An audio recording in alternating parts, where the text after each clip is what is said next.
Assalamualaikum warahmatullahi wabarakatuh, pemirsa. Apa kabar? Ketemu lagi bersama saya Dirga Dadali. Ya, tentunya di sini saya ucapkan pertama yaitu doa-doa yang indah untuk teman-teman. Semoga diberkahi oleh Allah Subhanahu wa taala dan tentunya selalu dalam keberkahan Allah Subhanahu wa taala. Amin. Salam VTubers Indonesia. Ya, mungkin teman-teman kaget nih, kok Bang Dirga nih ngapain gabung di VTube? Ini lumayan, Bro. Saya kasih tahu sama teman-teman ya.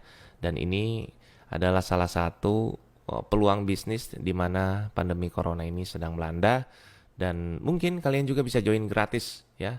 Tapi kalau kalian sudah memulai memahaminya, kalian boleh anggap aplikasi ini sebagai aplikasi investasi yang juga bisa kalian berdagang ya di aplikasi ini tentunya dengan yang disuguhkan oleh VTube ini exchange counter di mana di situ kalian bisa bertransaksi dengan aman dan tentunya dinaungi oleh hukum juga ya. Oke, kalau kita lihat ada foto di sebelah saya ini bapak-bapak. Awalnya saya nggak tahu ini siapa nih orang. Ya, ini pasti para VTubers yang lama ini pasti kenal sama bapak-bapak ini ya.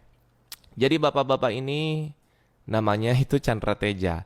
Kalau saya ngelihat dari konten-konten YouTube-nya, dia ini selalu menghina konten ya, menghina konten VTube dan berbagai macam currency digital. Dia sempat hina juga. Tapi yang paling parah, dia ini menghina VTube gitu ya. Saya nggak tahu apa motifnya dia menghina ini. Mungkin jika menurut strategi promosi, dia ini menggunakan strategi antagonis. Apa itu strategi antagonis? Kamu ingat nggak kalau zaman dulu itu ada film Mak Lampir? Nah, Mak Lampir itu kan peran antagonisnya, jahatnya, ya kan? Nah, padahal judul filmnya itu Misteri Gunung Berapi. Nah, artinya apa? Sosok antagonis bisa mengalahkan judul film, artinya bisa lebih terkenal. Ya, satu titik hitam di atas kertas putih itu akan lebih mencolok. Itulah yang dilakukan strategi sama Chandra Teja ini. Lalu, siapakah sebenarnya Chandra Teja ini? Saya akan di sini melihat beberapa blog dan juga di sini melihat beberapa biografinya. Tapi sayangnya namanya dia ini tidak ada dalam WordPress.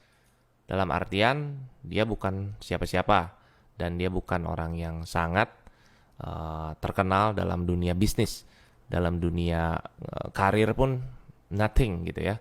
Jadi Chandra Teja ini anak pertama dari 3 bersaudara kelahiran Jakarta, 7 Januari 1965. Ini adalah seorang jemaat dan pelayan gereja GBI Rehoboth Muara Karang yang menjadi pebisnis konten Moving Bible.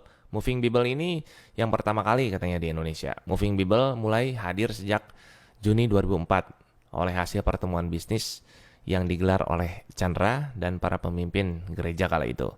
Pada umumnya, seseorang yang berprofesi sebagai pelayan sekaligus sebagai pebisnis dipandang negatif oleh masyarakat. Namun baginya, bisnis yang terintegrasi dengan pelayanan, perspektif tersebut menghantarkannya dan rekan-rekan untuk mendirikan perusahaan Alpha Omega Production yang bergerak di bidang penyedia konten atau konten provider khusus kata-kata motivasi dari ayat-ayat Alkitabnya. Ya, awalnya berat bagi Chandra Teja katanya untuk menjual kata-kata motivasi. Jadi fix dia ini cita-citanya adalah seorang motivator. Oke, jika syarat-syarat menjadi seorang motivator itu harus dipercaya sama orang. Kedua, dari kehidupannya juga harus sukses ya. Ketiga, jadi bukan jadi motivator dulu terus sukses gitu. Enggak, bukan ya. Tapi sukses dulu baru jadi motivator. Itu yang benar ya. Oke, kalau kita lihat dia punya cita-cita pengen jadi motivator, kita lihat Instagramnya ya. Kita lihat dulu Instagramnya di sini. Oke, pengikutnya 3.475, mengikuti 1.131.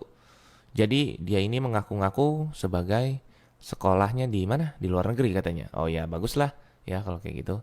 Jadi dia juga cinta fotografi katanya itu kan. Dia juga suka moto-moto gitu lah ya. Nah, pokoknya intinya dia ini ingin menjadi seorang motivator, namun belum kesampaian ya.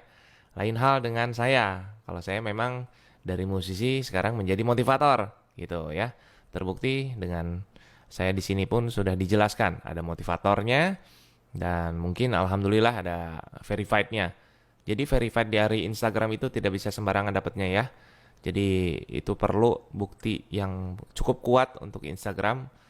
Kalau Dirga ini siapa? Nah, kalau saya ini kan insya Allah sekarang motivator juga buat teman-teman yang mungkin ingin mempunyai usaha, ingin mempunyai penghasilan. Nah, saya akan memberikan motivasi kepada semua teman-teman gitu ya, lewat VTube ini insya Allah. Nah, kalau saya jelas memang di sini adalah seorang motivator. Nah, lain dengan yang tadi ya. Nah, di sini mungkin masih dalam proses dia. Dan kalian sadari juga kenapa dia ini lebih memilih menjadi seorang hatersnya VTube ya. Ketika dia menjadi hatersnya seorang VTube ini, dia mendapatkan keuntungan ya. Dia mendapatkan keuntungan dari penonton-penonton VTube sendiri yang mungkin ya hal-hal yang kontroversi tuh dia ungkap, dia blow up sehingga dia ini bisa mencuat ke permukaan gitu. Ya, ingat setitik hitam di atas kertas putih itu akan sangat mencolok. Artinya yang dia lakukan itu seperti itu. Dan kepada semua para VTubers, kalau bisa jangan nonton lagi kontennya. Karena kenapa? Di situ banyak banget ujaran kebencian tentang bisnis VTube yang memang real. Saya rasakan keuntungannya di exchange counter, ya. Dan banyak juga beberapa bukti kalau misalkan kita lihat dari Facebooknya Yunita Atmojo ya. Di situ juga banyak kelihatan orang udah kebeli rumah, udah kebeli mobil, udah bisa menjual VIP sekian ratus juta dalam sebulan, dalam 40 hari.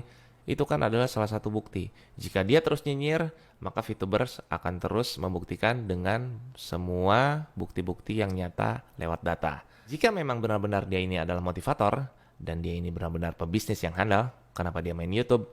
Ingat, main YouTube itu harus ngumpulin 1000 subscriber dan 4000 jam tayang. Dan itu pun baru gong pertama kamu memulai sebagai konten kreator. Oke, semoga Bapak tercapai menjadi seorang motivator dan semoga Instagramnya Checklist Biru. Assalamualaikum.